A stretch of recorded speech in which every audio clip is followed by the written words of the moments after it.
Andito tayo ngayon sa Philippine Startup Week 2024 Startup Expo at mag-i-interview tayo ng mga startup founders dito. So, andito tayo sa booth ng Pick a Talk. Hi everyone! Hello, Pick a Talk. I'm Yuma, the CEO. I'm Sheltil, the COO. Okay, so first question, ano nga ba yung problem that you're solving as a startup?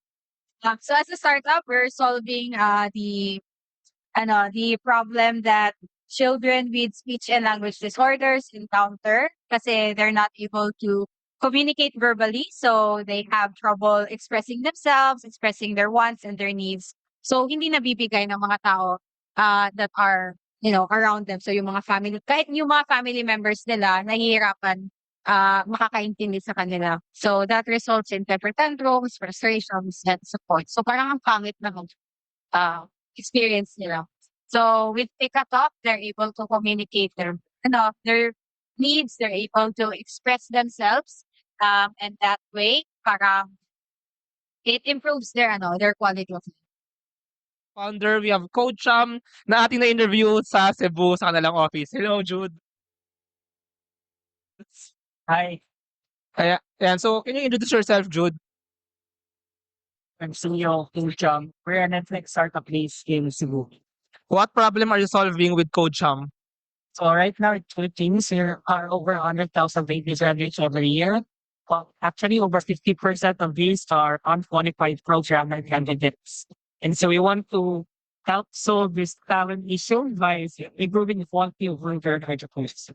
At mag-interview tayo ng mga startup founder. We're interviewing again Sir Norman from Select AI na ating na-interview na dati. Sir, can you introduce yourself? Yeah, hi. My name is Norman Curato. We're Select AI.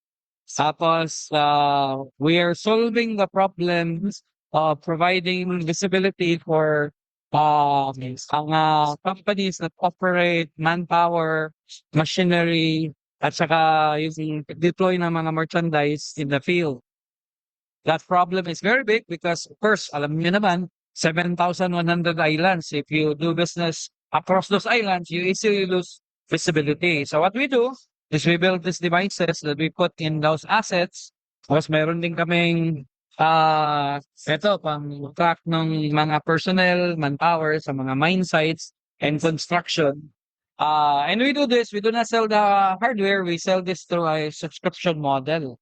So that our Philippine SMEs, even the big companies, will be able to afford an AI technology in their business. Kasi problema kasi, most of the operations managers, they find it difficult to integrate all of these systems into one. So we gave them a turnkey solution na babayaran na lang nila as a subscription. Ang mga startups at kasama natin ngayon ang presenter na ating na-interview sa Cebu. So,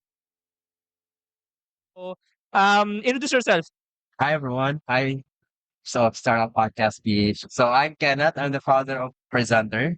So what we do is basically we simplify presentations on big screens, and now also as we do AI automations. We do creating your presentations. We provide insights, and then now also we introduce the latest with partnership we have with Google, which is you can do your we introduce a pitch deck that can do the selling for you instead of you do the selling. Oh, what problem are you specifically So solving? right talaga, the focus really is still in terms of inefficiency, challenges also in doing presentations, especially on big screens, right? That you really have to uh, use wires, and also you need to use a lot of devices as a whole presentation with smart TVs. With presenters, we created smart TV applications that allows you to connect with presentations instantly, and then allow the big thing also it's compatible with any of the basic presentation file, like PDF, PPT, Google Slides, Canvas, so that every time you go to, for example, your business meetings or your classrooms, you don't need to bring anything, just use presenter and it will do this job. Na actually, marami dito ay na-interview na natin. And of course, we're re-interviewing Justin from Cerebro. So can you introduce yourself? Hi everyone, I'm Justin and I'm the founder and CEO of Cerebro. So basically, what we do at Cerebro is we're a school management system, learning management system, and a digital content provider in one. Grabe, 3 in 1, 3 in 1. Parang kape lang. But what problem are you really solving in the education sector? So primarily, since I was a teacher then for more than 10 years, nakita ko na the main struggle of teachers is on content preparation, lesson preparation. It takes us around 2 hours per day, sometimes 4 hours per day pa just to prepare content. And what we did at Cerebro is we create the ready-made contents that we allow teachers from different schools to use to drastically reduce their workload by up to 400 hours per year. Mm. And can I ask lang, why did you, kumbaga, integrate pa sa learning management system and sa school management system? Kasi usually yung problem naman sa schools is not just on the lesson preparation. Well, may problem ang mga school administrators in terms of managing their school. May problem ang teachers in terms of where to deliver their content to their students. And usually, if schools will have a separate school management system, learning management system, and a digital content subscription, they will have to pay 3 separate subscription fees. So medyo Yeah. costly siya on the part of the school.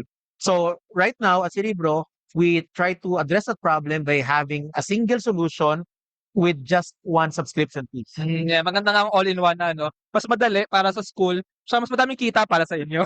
Mas matipid on the part of the schools. And Yeah. even the students kasi bababa din yung mga binabayaran nila sa True, Yeah. true. Andito tayo ngayon sa Philippine Startup Week 2024 Startup Expo at nag-exhibit ang mga startups and we're interviewing Vison, right? So, can you introduce yourself? Hello, everyone. I am Paulo Luis Lozano. I am one of the founders of Vision Technologies Corporation, a spin-off company from De La Salle University, Manila. So, what problem are you particularly solving? Uh, Given that there is really vast data, so we want to ensure that those data will not just be stored and nothing will happen about it. So we are trying to make sense of those data, particularly the traffic data. So in a way, in a larger scale, we're trying to solve traffic. Oh, utilizing data to solve traffic. That's good. So, at nag-exhibit ang mga startups and we're interviewing Next Hire. Can you introduce yourself? Switch the value. I am the CEO and co-founder of Nextstop. Ayan. So, what problem are you solving at Next Hire? So one of the things that we're solving in Nextshare is the problem of companies when they try to outsource their recruitment.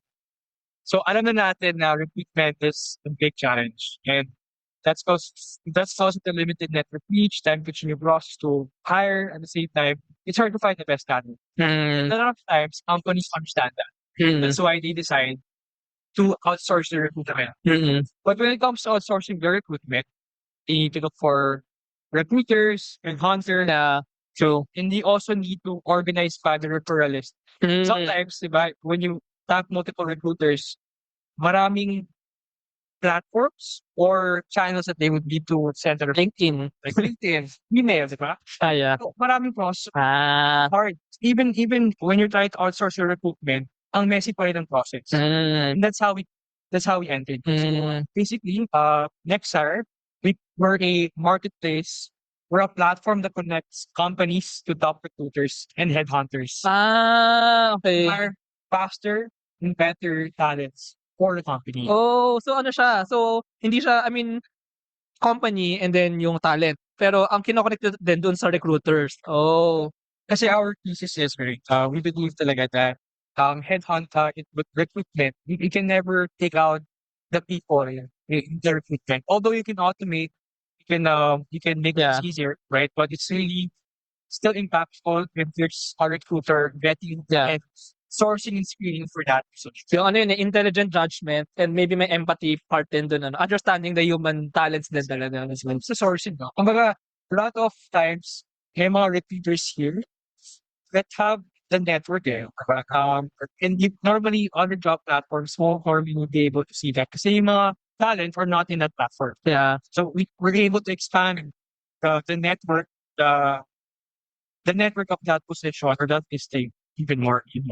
So yeah. Exhibit ang mga startups and we're interviewing We Nurturio Documentary. Hello, can you introduce yourself? Hi, my name is Shanalyn Portugal. So I'm the founder of Minoratory Documentary. So what problem are you solving with the startup? Yeah, so in our documentary, it solves the problem in the educational system. So currently, if you're familiar with the um uh with with the students who's dropping out of college because they wanted to start their own startup, and also so what comes with it is the risk for the founder because they will start on their own.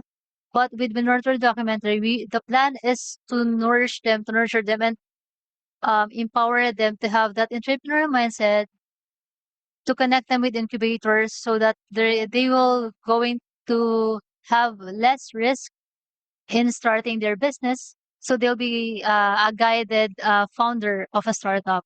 Where's for a time pala, medyo same time tayo na. Ah,